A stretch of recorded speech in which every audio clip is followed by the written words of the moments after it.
Hi, everybody. Welcome. Let me see. So I noticed that Van City was in earlier in my prepper journey. Well, thank you for watching that interview on nutrient survival. Eric and Becky just put out a new one today on basically a winter vehicle kit. And so I just finished watching it a little while ago. Eric's going to be here tomorrow. They have that Heroes celebration, the pistol shooting competition for all the law enforcement agencies.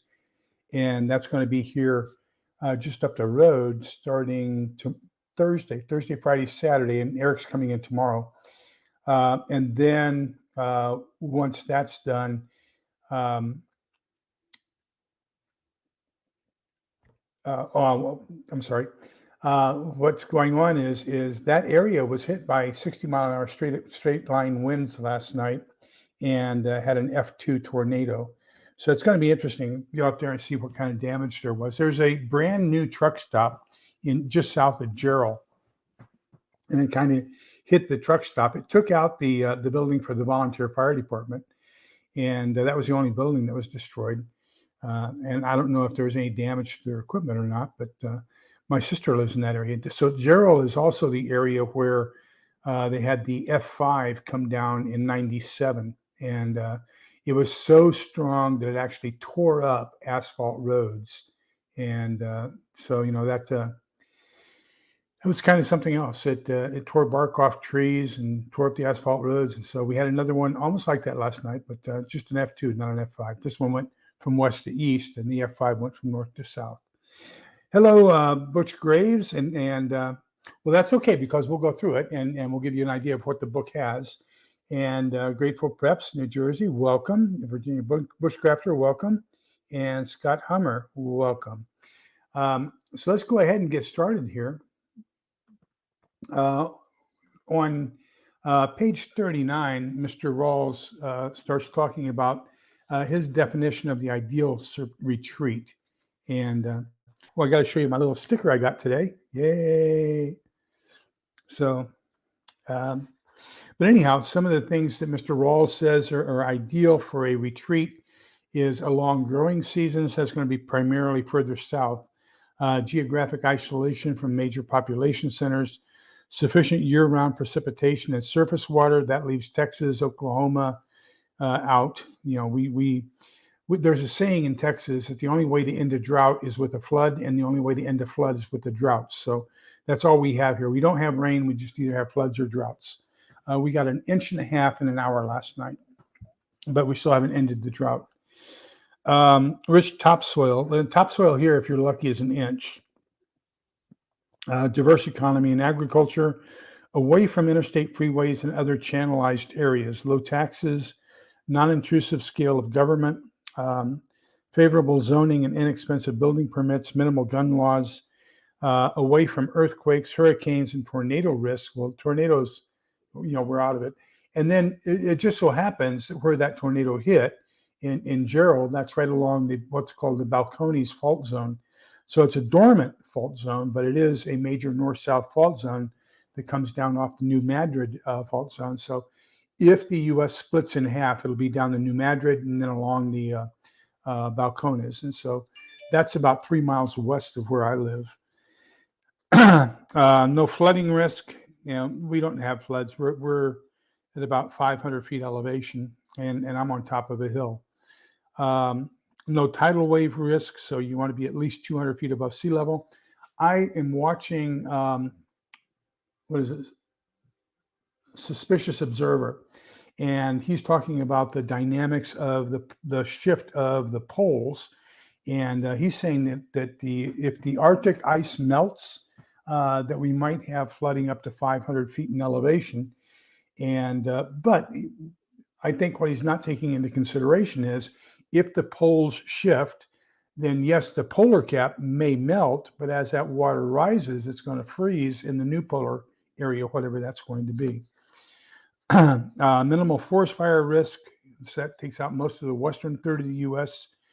A lifestyle geared towards self-sufficiency. Primarily, that's going to be, let's say, Utah, Idaho, western Montana, eastern Oregon, eastern Washington. plentiful local sources of wood or coal, no restrictions on keeping livestock, defendable terrain, nowhere close to a prison or large mental institution, inexpensive insurance rates, and upwind from major nuclear weapons. There is a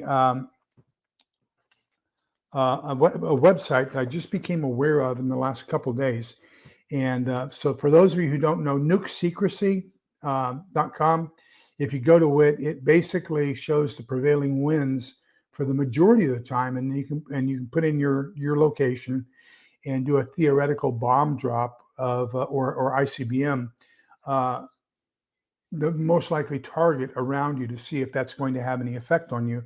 And it will also give you, if you do an air burst, you're not going to have that much of fallout. And if you do a ground burst, then you're going to have a lot of fallout. So it can project whether or not you're going to be in the fallout cone.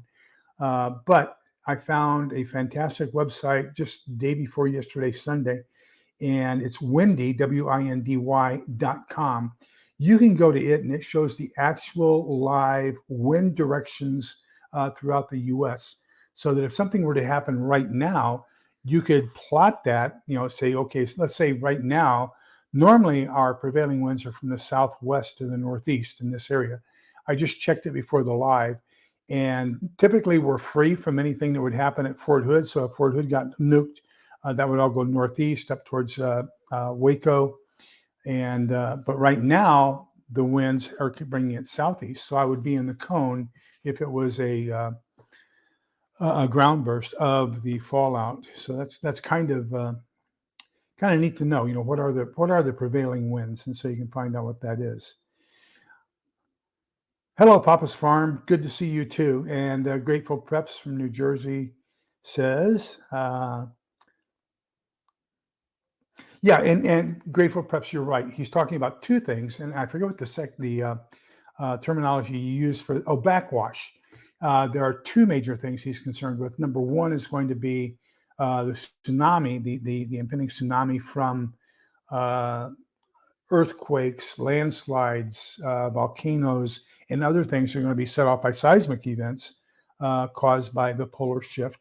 But he's also talking about backwash, and that is kind of whenever the tsunami goes out, it'll come back, and then it's going to have an almost, somewhat of a equal, not quite equal, but you're going to have a substantial amount of the water coming back, and kind of like when you make a wave in the bathtub, it hits the wall and it comes back. Same thing. That's why he's calling backwash. Thank you, Maggie. That was very nice of you. And so Maggie was really kind, and welcome, Maggie. And Maggie put in the site for that so that you can check out the windy and check out your prevailing winds. So one of the things he talks about on page 41 that I think is really, really interesting is he talks about refugee. Hello, Kill It and Grill It. Welcome. And so he talks about what he calls refugee lines of drift. So his contention is that in the major cities, as the food becomes more sparse, as other amenities that the people are used to become more sparse, and as conflict grows and people are going to feel safer leaving the inner cores in the cities and going out. So they're probably going to take the most heavily congested roads. And those are going to be interstate highways, toll roads, U.S. highways, and things like that. Here in Texas, we have some state roads that are 4 lanes each direction wide in some points. Farm to Market Road 620 is an example. That's 3 lanes each direction. Farm to Market Road 3125 is going to be 4 lanes each direction here pretty soon.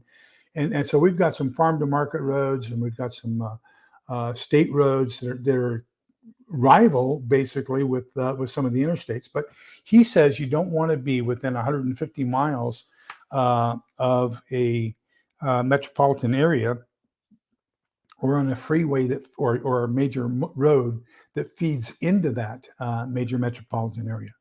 So one of the things you can do, and I forgot the site, I should have written it down. You can look for that. There's a picture of the lights of the U.S. at night. So it kind of gives you an idea as to population density. So if you take Interstate 35, which is where basically the road that we live on, and that goes from Dallas down to Austin, and from Austin down to San Antonio, and veers off Interstate 37, goes down to Corpus Christi. That road east is the most heavily occupied in the U.S., so you have very dense population centers, whereas once you get west of that, until you get into, well, except for Phoenix and Tucson, but once you get west of that, most of that's fairly sparsely populated until you get to the West Coast. So, but it kind of gives you an idea of some of the safe places that might be to get away from those high populated areas. Hi, Kim and Brian, welcome.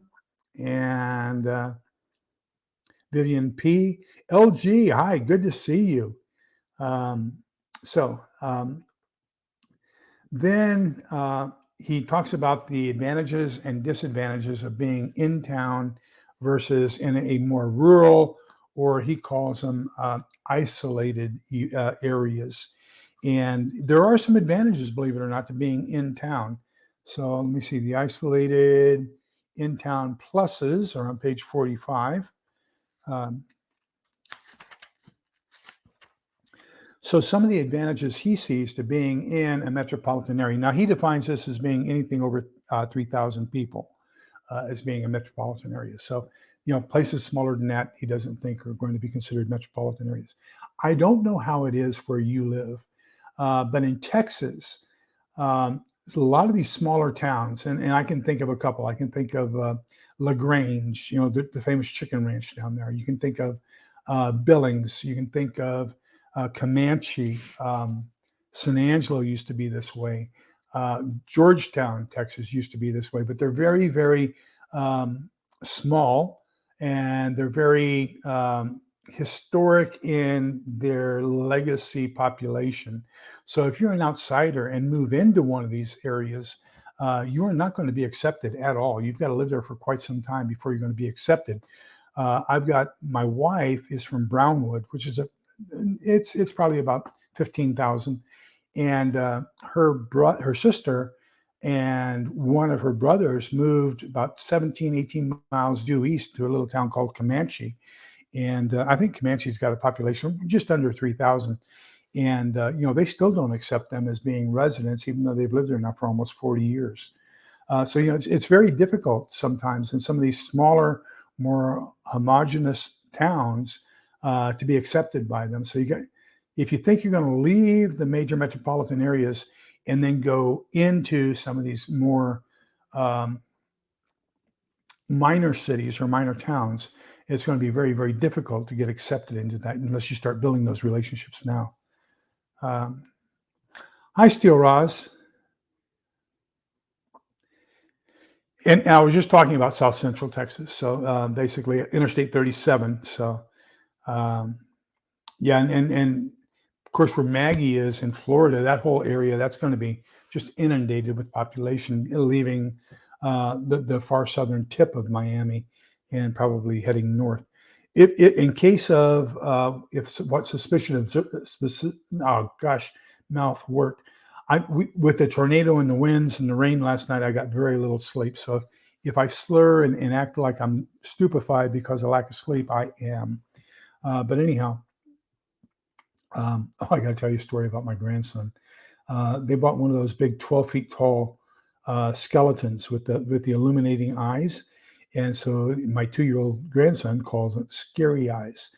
Well, of course, with the wind and the tornado last night and the rain, it blew down this 12-foot skeleton.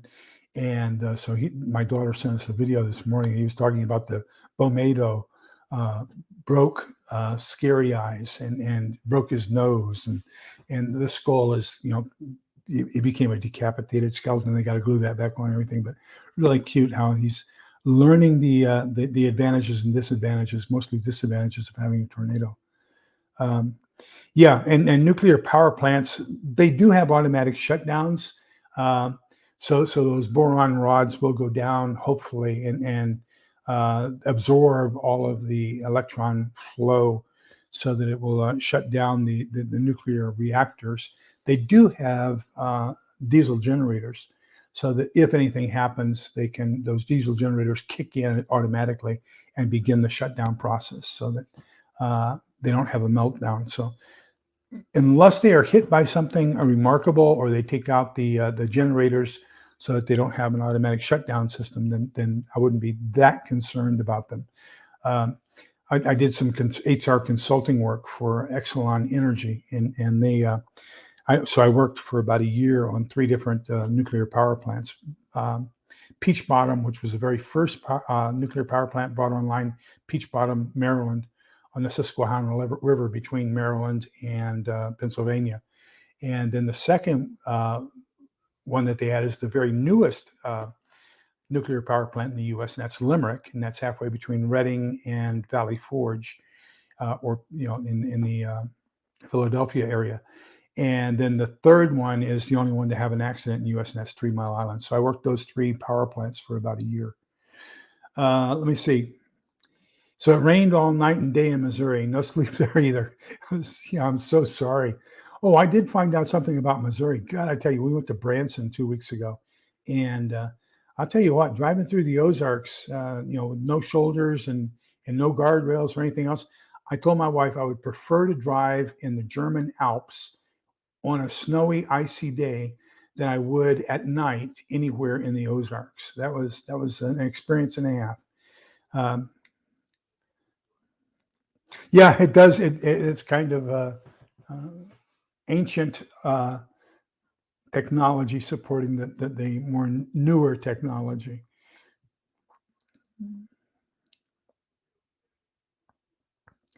Hurricanes are extremely scary. We get them up here in Austin, believe it or not. They usually they'll start dying down, and but we'll get flooded with hurricanes up here.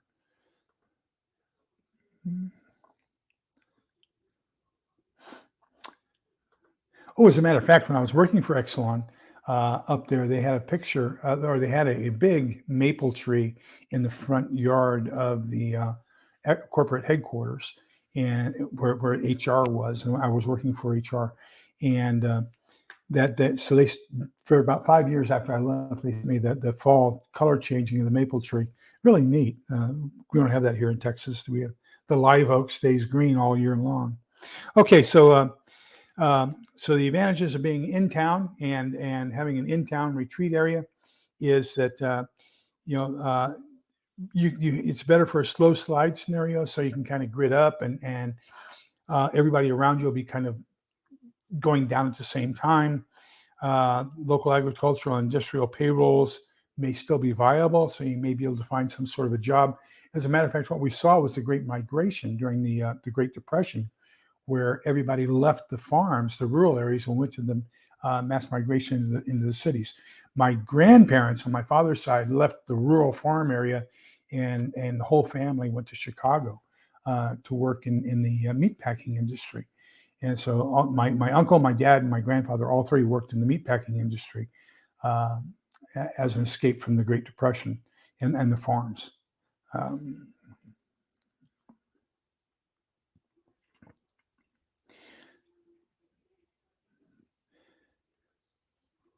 Yeah. So and LG is saying that's why she prefers to travel during early morning, and then Maggie's throwing in a very good comment as well, and that is she's talking about how winds can add to the cost of travel. And we have our men's breakfast every Tuesday morning, and this morning I was telling him, I said, I was the last driver's ed class in El Paso to get my driver's license at age 14, and so I had this little bitty Yamaha YA6, which is a 125cc Yamaha, and I drove that Yamaha on Interstate 10 from where we lived in East El Paso across the Franklin Mountains over to University of Texas at El Paso to go to classes. And back then we had a daytime speed limit, a nighttime speed limit, and a minimum speed limit posted on all the speed limit signs. And I was barely able to keep up. If the winds were coming across Mount Franklin from the west, I was barely able to keep up with the 40-mile-an-hour minimum speed limit on the freeway on that YA6. Now, coming home, it was very easy to exceed the speed limit because the winds would be blowing you in the direction you wanted to go instead of opposing you. But so winds can be a very big thing as far as mileage and everything else. So, and the disadvantages of living in a um,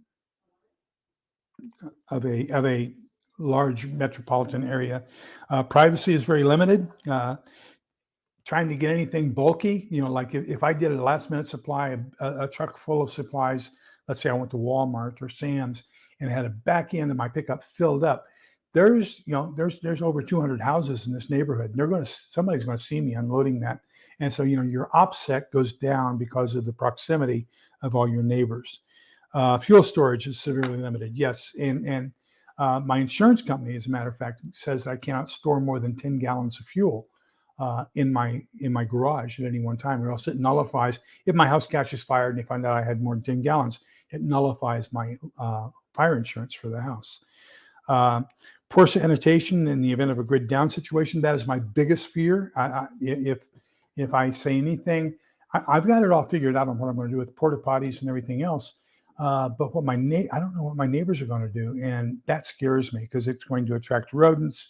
Cholera, typhus, typhoid, all the diseases associated with poor sanitation. It's going to be crazy. Another disadvantage of being in town is you can't test fire or zero your guns on your own property. You can't set up elaborate antenna arrays. So Saturday night, we went out with some friends. We've known them, since 1992. And he's a big ham operator. And he and I were talking about, what I guess I'm going to have to put up a long wire antenna if anything happens. I think most preppers don't know that ham really is focused on HF communications, high frequency, or what we call shortwave. And that's going to be between 3 and 30 megahertz, actually between 3 and 10 megahertz. And, that's the primary band that we operate in. Most people are thinking the Baofangs or the Yaesus, and that's basically you're talking to a repeater, UHF, VHF. And so most people think that's what ham is, but it's not. That's just to talk to other hams in the local area. But when you want to talk to somebody, for example, in Russia, you have to use the skip of the shortwave systems. So you can't set up, a large Yagi and have it polarized and turn it and everything else in a large city.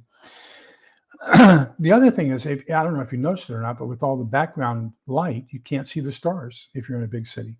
It's difficult. So a lot of the smaller stars are kind of taken out by the residual light around you. Can't hunt on your own land. Can't keep livestock. Can't make substantial ballistic and anti-vehicular barricades. Now, it's fairly nice in this subdivision because we only have one entrance. And so that's going to be very easy for us to barricade that, one entrance and exit. Greater risk of communicable diseases. I kind of talked about that, especially with the sanitation breaches. Greater risk of burglary, other people coming in as they're evacuating, and greater risk of having your supplies confiscated. Now then, major advantages of an isolated retreat. So out in the rural area, you have more room for gardening, pasturing, and growing new crops. You can have lower house and land prices, better fix for total wipeout, grid down scenario. If you get a chance, Viking Preparedness with Pastor Joe Frox, he has a group of like-minded people, Christians, and I think he's somewhere near Smithville, Arkansas. But so he's got a mountaintop retreat, and they don't have electricity. Everything they have there is solar or diesel generated.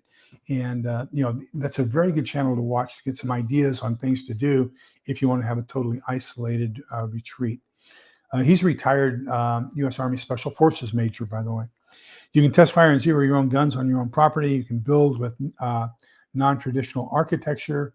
For example, you could do a half submerged and then erect a structure over it and then cover that with dirt, and then you kind of have a fallout shelter. And you couldn't do that in a suburban or an urban area. You can set up more elaborate antenna arrays, better sanitation, because you can have your own septic tanks, or you can even use your own cat holes or outhouses and away from your water supply. You can hunt on your own land. You can cut your own firewood, keep your own livestock. You can make ballistic and anti-vehicular upgrades, so you can basically put in trenches or obstacles so that you can channel vehicles or people coming onto your property. You have virtually unlimited fuel storage. I mean, crying out loud, my uncle on his farm has 1,000-pound propane tank, out there, and they come by and fill it up like every 3 months. But he could have. There's nothing that would keep him from having 4 or 5 of those if he wanted to. He also had a 250-gallon gasoline barrel up high that they would come and fill, and that was gravity fed down into his vehicles. And then he had a 250-gallon diesel tank that he could also use for his tractors and stuff. So, I mean, he kept all kinds of fuels out there, and there was no problem with his insurance or anything else. And then, of course, because you're more private, away from all those other people, regardless of what they do as far as sanitation, it won't have that much of an impact on you.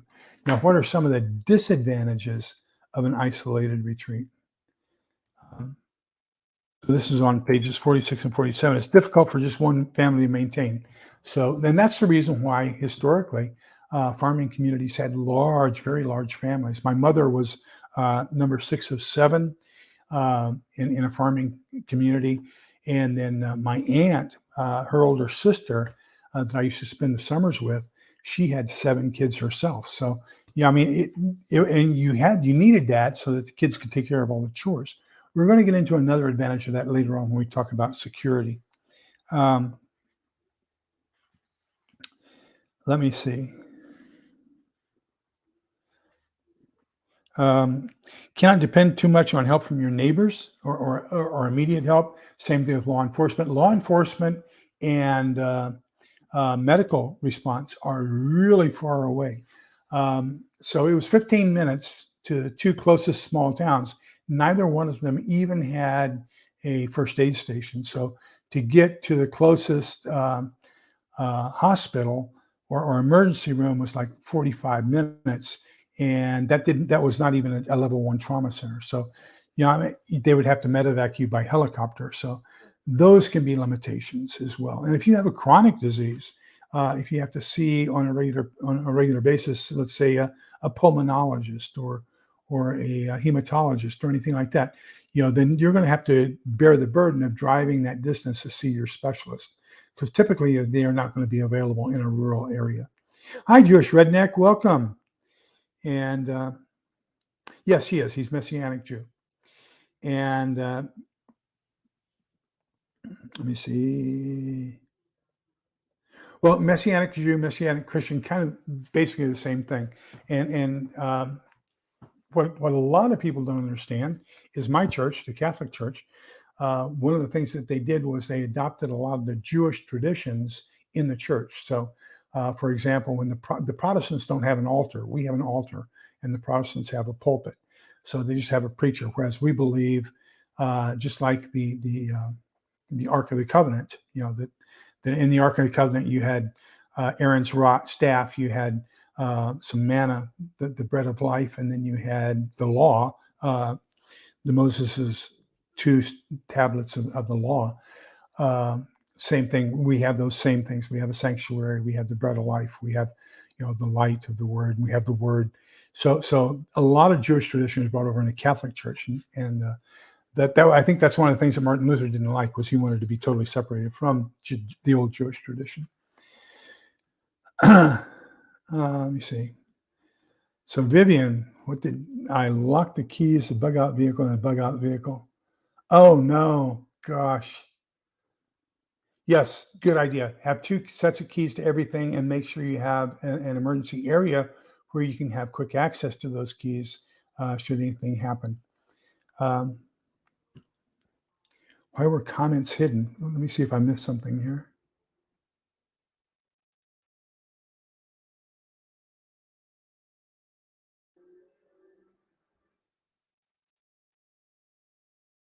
See what that's talking about. But anyhow, Steel Rock says that the nearest town is 10 miles from their homestead and on a dirt road surrounded by cattle ranches. That's a big disadvantage. Yeah. Grateful preps. I'm loving learning about the Old Testament from Pastor Joe and Barry. Yes, both of them are very good in it. As a matter of fact, if you want to learn a little bit about the Old Testament, the last 3 that I've done have all been on the book of Sirach, which is one of the 6 books that Martin Luther threw out when he left the church, because during the time of the Greek occupation from about 385 BC until the Romans kicked the Greeks out in 76 BC, the Greeks demanded everything be written in Greek. So later on in 100 AD, I'm sorry, when the Bible was canonized in 400 AD, we took all those in and said that was the literature. If you take those 6 books out, then you have a 400-year gap of Jewish history that just goes blank. And so, but Martin Luther, one of those kicked out. So I've been reading out of the book of Ben Sirach for the last couple of days, and so some really good information. I equate it almost like Ecclesiastes or like Proverbs, but great book.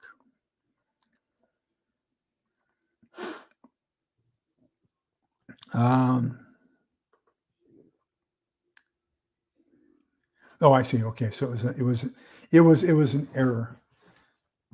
Maggie is still learning, so bear with her. Gosh, I am so happy. Some of no, not some, all of the people who are helping me run this channel are just so great, because I don't allow trolls. I don't allow any kind of hate speech. I don't care if you want to hate, if you say I don't like, or it's because of, or this group is doing something bad, I just don't allow it. I don't want it. We're here to help each other and not to denigrate anybody. And so if you want to be kicked off, that's one of the easiest ways to do it, is denigrate somebody. I don't care if you want to say it's the Masons' fault, it's Catholics' fault, it's the LDS fault. I don't care. Anytime you pick apart one particular group of people and say it's their fault because, then that's just hate. I don't want it. I don't need it. And people just help me. They do a good job. But we're all human, and we make mistakes. I'm human. I make more mistakes than most of you combined. So, bear with us. And we're all learning this together too. That's one of the great things. So some of the other the disadvantages: can't depend too much on your neighbors. You're isolated from day-to-day barter and day-to-day commerce. I can remember when I went to my aunt and uncle's ranch or farm, whatever you want to call it. It was special to go into town. We would go into town and get cold cuts and things like that. And it was a very small little grocery store and a very small hardware store, and that was about it. A gas station, and then a co-op, and a bar, and 2 churches and a school, and that was about it. So trying to establish something there is going to be difficult. Now, my opinion, barter is going to be something that's going to be very, very difficult in a post-apocalyptic collapse, because, and here's my thought process, you have probably got something that you're willing to trade for something you need that you didn't get. But only 5% of the population is prepared in any sense of the word. And I would say probably only 1% are truly prepared. So that means that your chances are 99% you're going to meet somebody who has nothing to give you in trade that you're looking for in exchange for what you have to give them for barter. So I don't think that barter is going to happen. And if they did, then the 2 of you arriving at an agreement on, I will give you this in perfect exchange for that, and both of you leave the agreement satisfied, I don't think it's going to happen. What I do think is going to happen is some of these smaller towns and some of these areas are going to end up with their own little markets. And if you want to think of it as being Mad Max and Thunderdome or anything like that, yeah, that's a possibility. But I think it's going to be more like some of the flea markets that you see along the side of the road on Saturdays and Sundays or on the weekends. It's going to be or a farmer's market in some of the shopping center parking lots. I think that's what we're going to end up with, and that's where you're going to be a lot safer to trade and get what it is you need in a post-apocalyptic world. Um, then of course, the last one we've kind of talked about a little bit, and that is it's going to be a lot longer commute, whether it's to go to church, whether it's to go shopping, whether it's to a job that you might have, or for medical care, dental care, or anything like that. So that's one of those other minuses of the isolated retreat.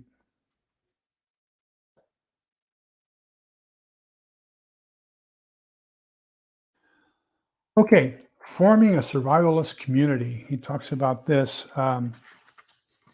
And there's a couple key things that I really like that that I highlighted. And this begins on page 50. He's talking about your survival community. And he says that survivalists fall into one or two groups. They're either the rugged individualist or they're community minded. So if I talk about how my experience in the preparedness community over the course of the last 60 years, we started out as hunkered down in a fallout shelter built out of cinder blocks in the backyard. So it's typically built for a one or two family thing. And then, of course, my next door neighbor was the civil defense warden for the block. And so we were organizing the blocks. And so that began your community relationship right there, and the fact that everybody was trying to work together to survive the fallout. And then we'd see what happened afterward. I think everybody was kind of in that hunker down, um, nuclear protection, fallout shelter type of a scenario up until around the Rambo movie. And I think Rambo kind of romanticized the lone wolf, and that he was going to go out with just his bow and arrow and his Bowie knife and live off the land and survive and stay protected from all these bad law enforcement people and everything else. And I think that's when we really started this the separation between what I call the preparedness people, which are the people who are the hunker down type of people, and the survivalists who became the bushcrafters, they go out on their own.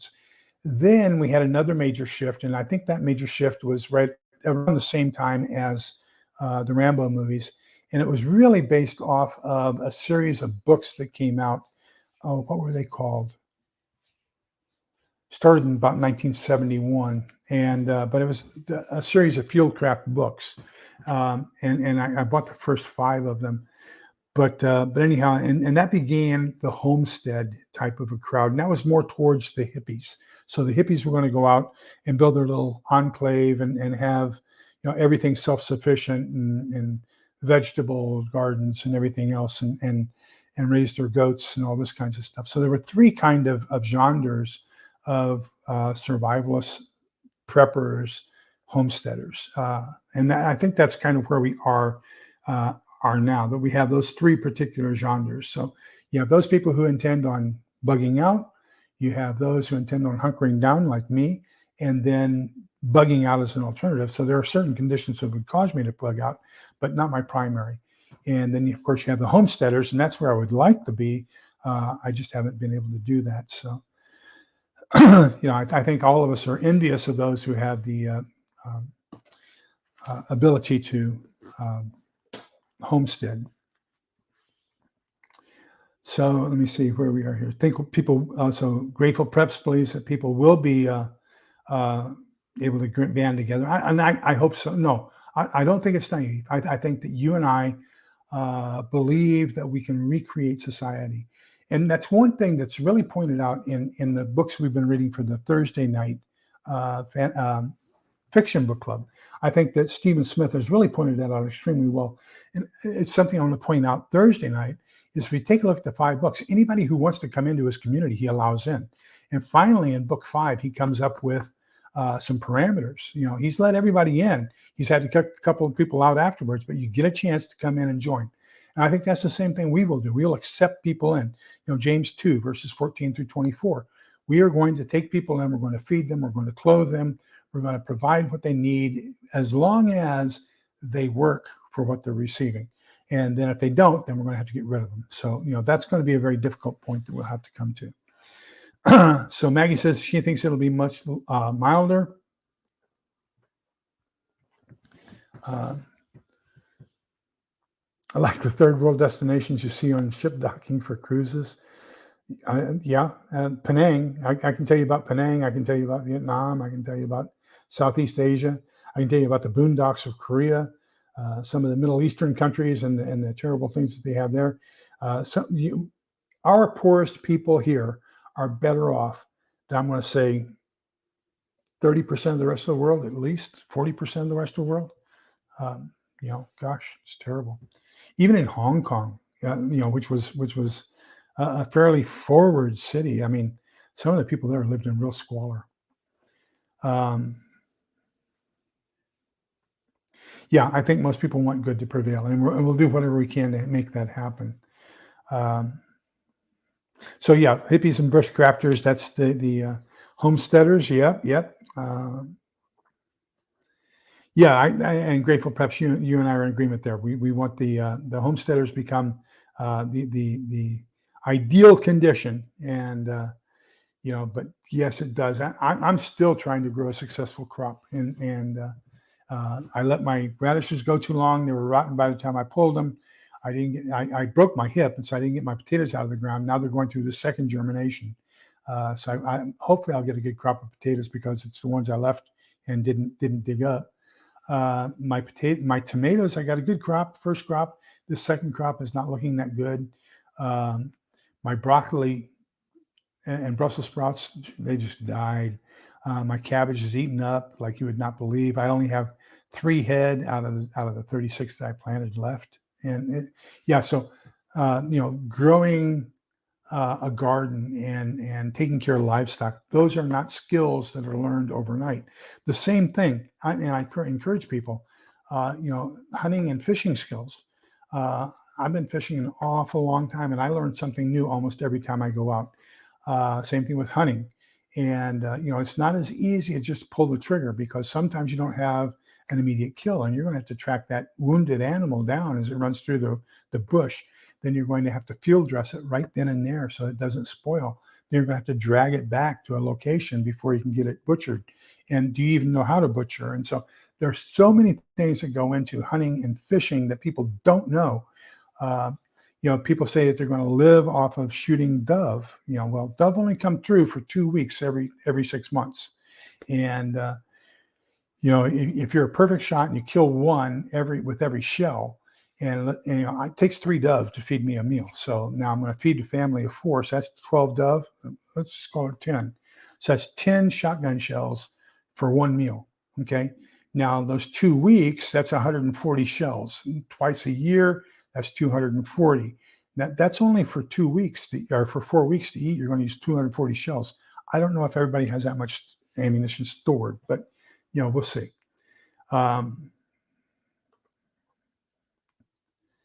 Yes. And that's something most people don't understand is especially like in Switzerland and in the Alpine regions of Bavaria and Baden-Württemberg, they bring their livestock into their home. So the ground floor is a dirt floor. And that's because they're going to bring their livestock in and protect it from the harsh winter. And so, yes, the ground floor, that's also where a lot of times you're going to see them doing their cooking. And the reason is because it's kind of more open than the others. And so when it gets warm, you don't want to have your oven inside your house or your fireplace. But in the winter, you can have that flue coming up through the walls, and it provides heat indirectly. As a matter of fact, the Russians use a stove inside their house, and then they have an area above the oven that's grandma's perch. So usually arthritis and everything else, that's the warmest spot in the house. And so that's where grandma and grandpa sleep, is on that perch. Yes, it's a fantastic book. It is. If anybody can get that is a fantastic book.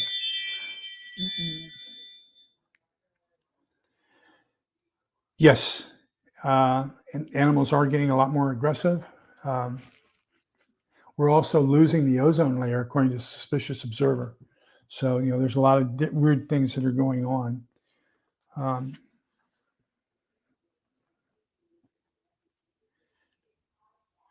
Yeah. Yep. And I think we'll learn.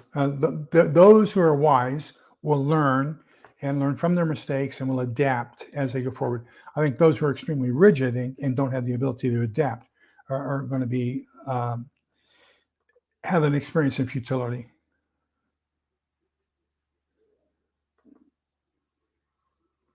So anyhow, I liked his terminology for the lone survivor, and he calls that or the survivalist, the Rambo type. He calls it playing Batman in the Boondocks. And he says it isn't going to work. So one of the things he talks about, and my wife and I were talking about this.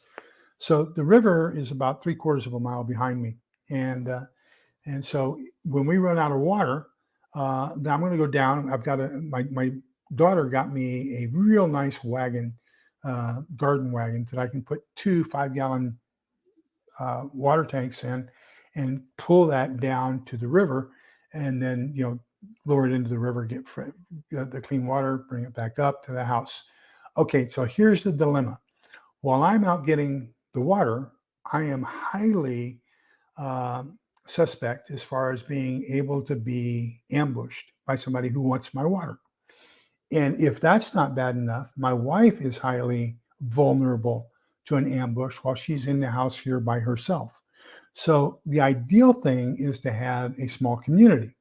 And so what he talks about in page 51 is if you're going to maintain guard duty, if you're going to have chores, you want to send 2 people out so that one has overwatch over the other while you're collecting firewood, fishing, hunting, collecting water, whatever the case is. You want to have 2 people so that one's overseeing the other and protecting them.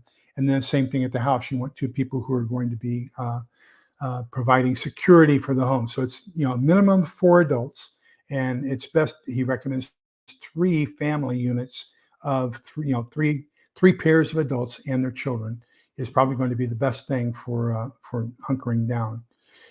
Then he talks about hunkering down on pages 52 to 58. Let me see if I can find that here for you.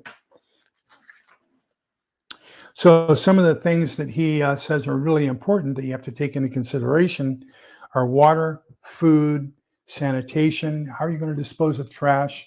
How will you dispose of bodies, humans who have passed away, carcasses of animals that you're not going to be using, the entrails and everything else that you probably don't want to eat.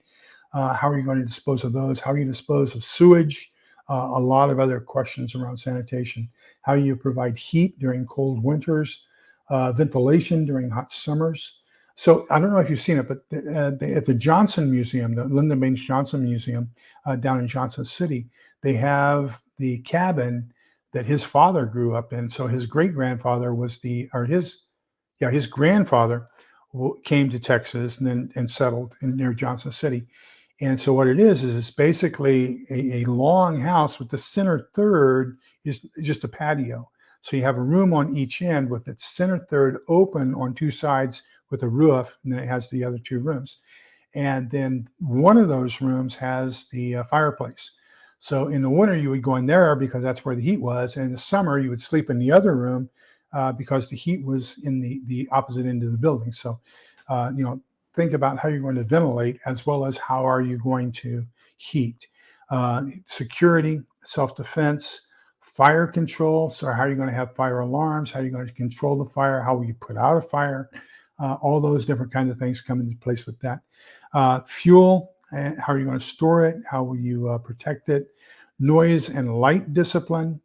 And then how are you going to provide exercise to keep yourself in gear? And let me tell you something, in my personal opinion, you're going to be so busy chopping wood, running chores, lifting, pushing, farming, hoeing, walking, doing all those great things.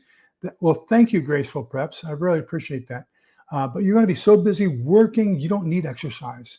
You're going to be getting exercise the natural way. You're going to work it out. For those of you who think you're going to have entertainment at night, in my personal opinion, at night you're going to be like farmers were when I was a kid. You're going to go home, be thankful, and go to bed, and you're going to sleep right after dinner. So Let me see here. Cyclic vegetation and nutrition. Yes, yes, and believe it or not, one of the best places for that is Florida.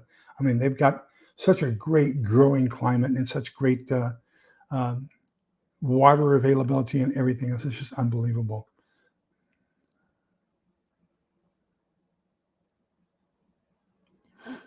Yes, I hope so. Yeah, and I hope you can find somebody else that you can trust to join you, so that you have that minimum of four, so you can provide security for each other and for them, and they for you. Um, Yes, there's an awful lot, and that's I love this book, especially his list of lists at the very beginning. So, and that was let me see here. Let me go back here. So he has what he calls the list of lists, but he gives you different lists that he thinks you need to make your preps on, and how you need to plan for things like this. You know, so like food list and bug out bag list and all these other different kind. Power list and security and everything else. So yeah, it's a great book. So I strongly recommend it. I do have it linked here when this shows up tomorrow as a replay. It'll be in the comments section, so you can just go to Amazon and click on it. I'll get 2%. I think the book costs $15, so I'll make 30 cents if you buy the book using that link. And if you don't want to, that's fine. You can just go to Amazon and James Wesley Rawles and How to Survive the End of the World as We Know It, and you can catch up with us.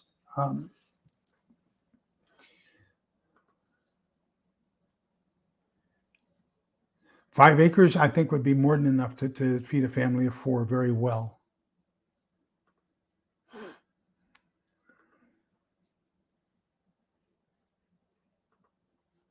My only fear, Steel Rods, my only fear is that there are some less than honorable men out there, and I would be very concerned that they might want to take advantage of the fact that there are two females. And so, I think as long as you're aware of that, which I'm fairly sure you are, and you have some ways of protecting yourself, and you and your daughter have discussed it and you've trained for it, then I just want you to be aware of that in advance, so you can come up with some countermeasures for that, or some countermeasures to that. One of the great things that's talked about in Volume 1, the reversion of Stephen C. Smith's book, is they talk about a communication system on how do you. So let's say somebody comes in while your daughter's out getting water, and somebody comes in and gets you. How do you tell her that you are asking her to come on in, it's safe, under duress, so that she doesn't, she gets help to come in. So, developing those kind of communications is also important. Hi, Tactical Homestead, welcome. Yes, especially with fertilizer, insecticides, herbicides, and everything else, and how you can create those without chemicals, or with local available chemicals or natural remedies, is going to be extremely important.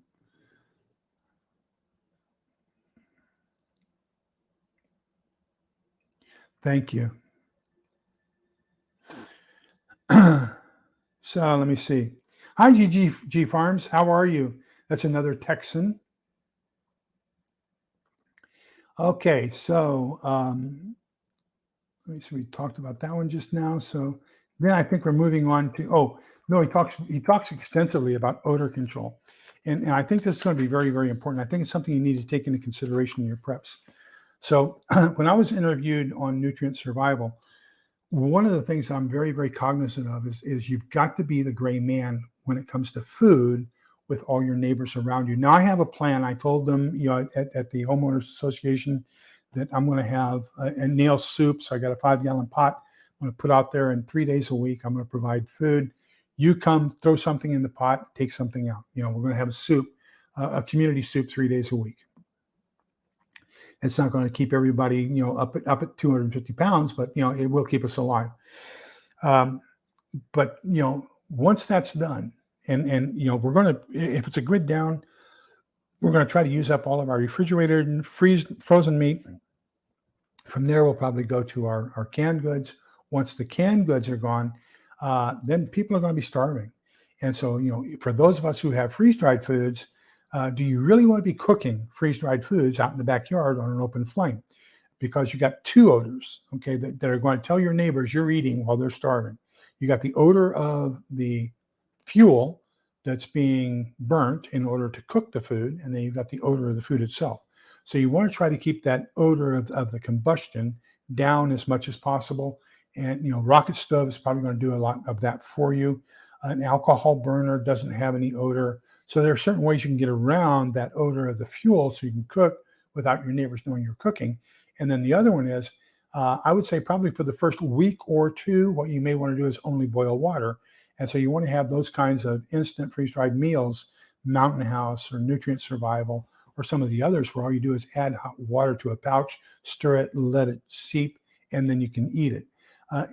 In comparison to, say, Algoson Farms or Thrive Life, where it's freeze-dried components that now you're going to have to combine into a meal.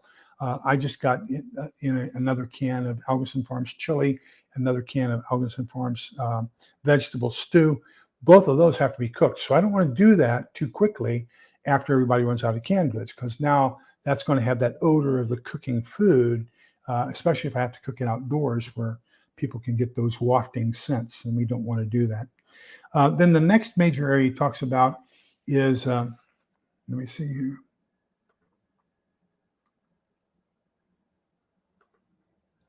Oh, I thought that was a comment, but it's Nutrient Survival responding to an email that I sent them.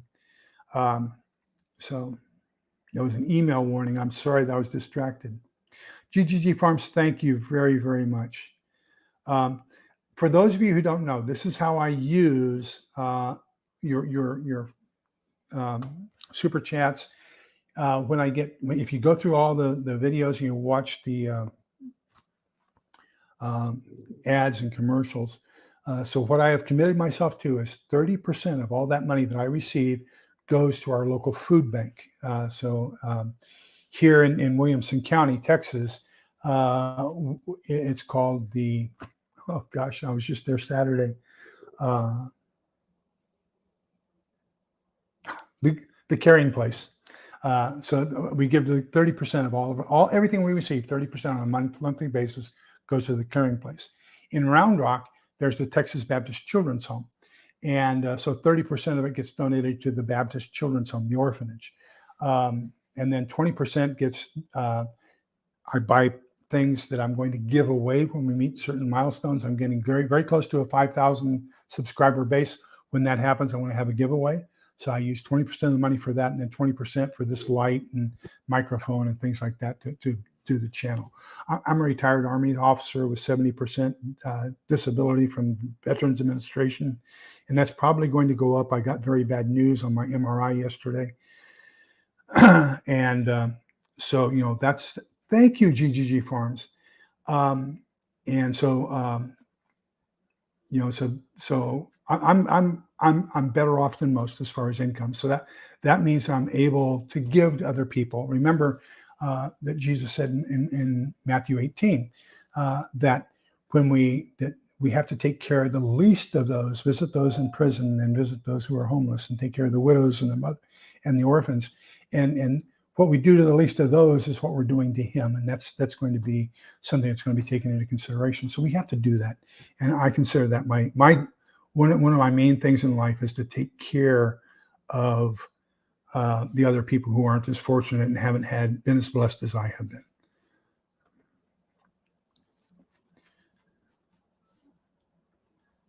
Amen. Great. I am so happy for you. And if nothing else, you can come to Central Texas. I'd be happy to have you here.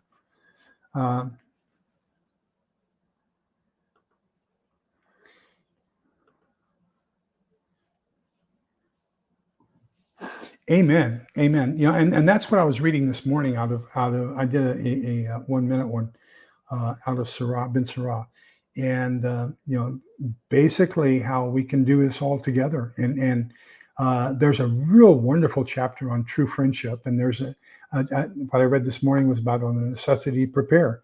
So the time to prepare for bad times is when there are good times, and yeah, there's a lot of wisdom in His Word, and so we just need to heed it and do it, and so that's kind of where we are. I love Lampasas. I love the Lampasas River. I love the river walk that you all have recently done. When we drove from here to my mother-in-law's, my wife is from Brownwood, which is straight up 183. And then, of course, we would drive from here to Brownwood, and we would stop in Lampasas. I had a friend who was with me in the Army, and his parents owned that convenience store there where 190 goes in towards Kempner and Copper's Cove, and there was a convenience store there. And so this one of my buddies in the Army, his parents owned that, and then we would always stop at that going up the hill before 190 splits off, or is it 67? Going towards San Saba. When you turn left to go to San Saba, you go up that hill, and there's a real nice restaurant. I thought it was a nice restaurant. People say it wasn't, but there was a good Western restaurant on the right-hand side of the road, east side of the road. And I used to always stop there. I love Lampasas. It's one of my favorite towns.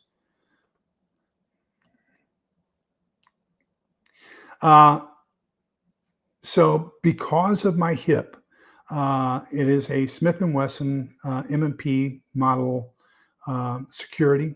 And so it's a 9mm. When I don't have, once my hip heals from the surgery, then I go back to carrying a 45. So if you talk with Steve from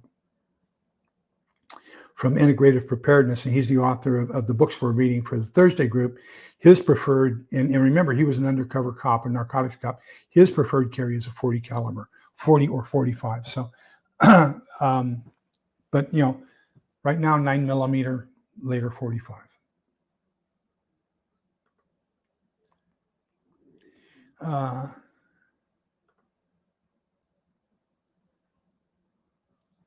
Well, thank you. Yeah, and that's such a beautiful town. Gosh, and I love that river walk. I love the Lampasas River. But anyhow, okay, where are we here? So then we talked about the bug out bag and its contents, and that's too voluminous. I don't think we need to go through that. But then we talk about water, and I think I only want to make one or two points about water. He talks about sourcing. Make sure you know where your source of water is going to be. Have at least 2, preferably 3 sources of water if possible. Then he talks about how he prefers to treat it. So you want to pre-filter it. Then after you pre-filter it, you want to chlorinate it, and then you want to filter it, which is using something like, I used to say Big Berkey, but right now there's a big stink about whether or not they meet the standards that they published. So let's say with a straw, what's the straw called? I'm forgetting all the names of all of the major water purification systems, but there's several, Seychelles or any of the other water filtration systems. So the way you pre-filter it is, I've got these 5-gallon jugs I'm going to take down to the river, and I have a piece of bandana with a Ranger band, which is just a really big rubber band. I'm going to put that over the top so that as I put it down in the water, I don't get any major pieces of fish feces, or I don't get fish, or I don't get anything large. It has to be filtered through that bandana to get into the jug. Then once that I do the jug, then I'm going to treat it for bacteria and for other things, and that can be done. He says, as a matter of fact, he says you don't have to boil it. You just have to have it at 149 degrees for a couple minutes, and that's pasteurization. And then you put it through your filtration device, and that's the most assured way of having good, clean water. He also goes into a formula of how you can use pool shock. So first you have to mix the pool shock, like 1 teaspoon per 5 gallons of water. The formula is on page 72, but you mix 1 teaspoon per 5 gallons of water. Then you take that and use 1 teaspoon for 5 gallons of water to chlorinate your water, to kill any other bacteria or amoeba or anything like that that's in the water. Now, I'm going to add, and that's kind of the end of his portion we're talking about tonight. But I want to add my own. And so, one of the things I'm very, very big on is you've got dirty bottles of water and you've got clean bottles of water. So, I know that my two big 5-gallon jugs are dirty water. And so once I've used those, right now they're clean. They still have the seals on them from Ozarka. I bought those from Ozarka. They're sitting, and once I pull that seal off and empty those bottles, then I'm going to put a big D with a magic marker on the side, and that becomes my dirty water collection bottle. So I know any water in there is dirty and needs to be filtered. If I use a clean, and as I drink these, I'm cleaning these out. I fill in those clean water. So now I know this is a clean water bottle. Now, what happens if I take this water bottle and I go out and I put dirty water into it, and then I've been using this as a clean water bottle, but it now has dirty water in it. I have the opportunity to drink dirty water out of what I think is a clean water bottle. So you want to make sure you have those two separated, and you don't get anything into your system that's going to contaminate your body and make you sick. So let's go up here. Hi, Hill Country Prepper. Welcome. I agree, Vivian. It doesn't sound exciting to me either.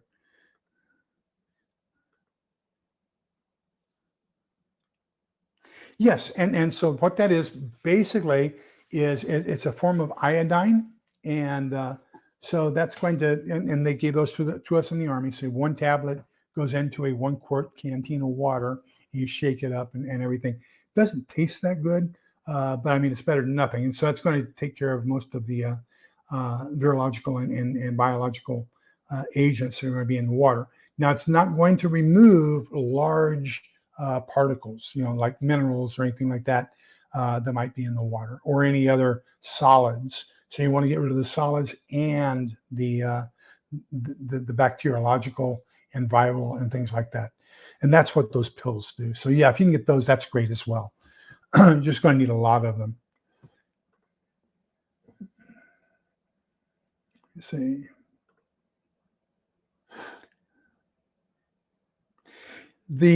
And so there is a whole process of fish and aquatics and growing plants in water that has been cycled through fish, so that you have the fish manure, let's call it, and that helps to feed the nutrients for the plants. And then the plants take that, purify the water, so that now that goes cycled back down for the fish to have clean water to live in. So you have this entire environmental cycle going on that you can do inside your home, and that will provide you with fresh fish to eat, as well as all kinds of nutrients as far as plant life. I forget what that's called. I want to call it aquaculture, I believe, or viriculture, one or the other. But I've read a little bit about that. Not that knowledgeable about it. I know enough where I can kind of basically explain it, and that's about it. Thank you. Yeah. Okay. Is there we're coming up right on 1 hour. Grateful Preps, New Jersey, welcome. And so is there anything anybody would like to discuss in addition to what we have? Yeah, so LG. So basically what you want to do is take a bandana or some sort of a filter. Another good one, and I have probably 20 boxes of them out in the garage, is I buy coffee filters. You can also, get, if you're going to get the drip pour over coffee system. So you have that conical filter for your coffee that goes down inside this thing. You can put that over the snout of a bottle, pour your dirty water into that cone filter, and that's going to do the filtration, that pre-filtration for you, if you will, to get all the solids out as well. You can use either a bandana or you can use a coffee filter. Either one is acceptable. There are also some great, both on YouTube and some great books that show you how you can make your own kind of a inexpensive, and it's described in the book, as a matter of fact. He goes through how to build your own Berkey type of a system using two standard 5-gallon buckets. And you can put sand, activated charcoal, gravel, and other things in there and create your own water purification system. And that's described in the book. It takes about 4 pages of that.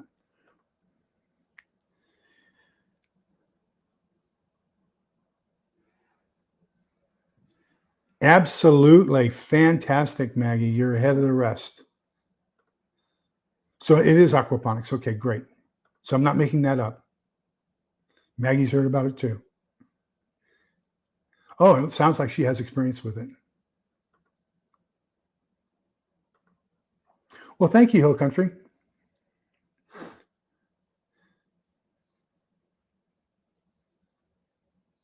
Is Greg Green's one of the channels here on YouTube that I need to subscribe to?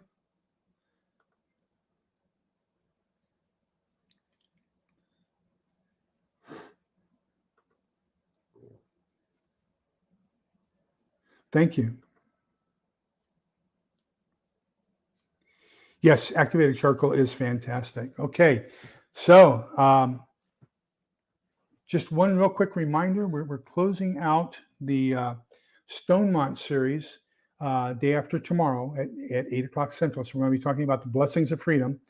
And oh, wow, let me write this down real quick before I lose this. And then I'll go back into my pitch for Thursday night book club.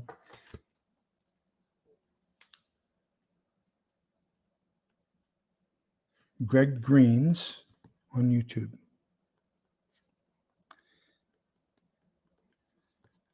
From Vivian. So I'm gonna tell him you sent me, Vivian. Give you some credit for referring good channels. Hope you don't mind me using your name. But I did want to pitch Thursday, this coming Thursday at 8 o'clock. We're doing the Blessings of Freedom.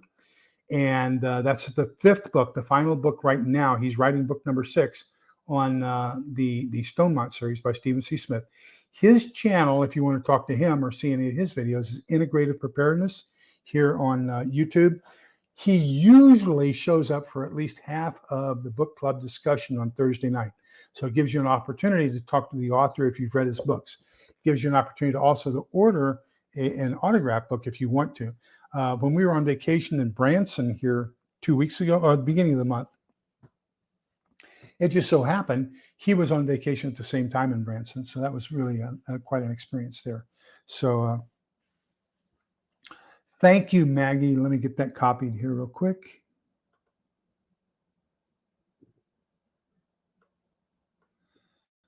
Okay, so I can go there and get that taken care of. Thank you so much for that referral. We greatly appreciate it. And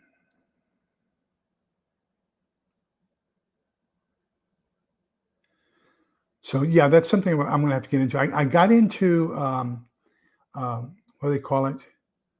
Microgreens. And I got into growing things like my own green onions and things like that with the Hamama system. And I was not as good as I would like to have been. So I'm going to have to redo that.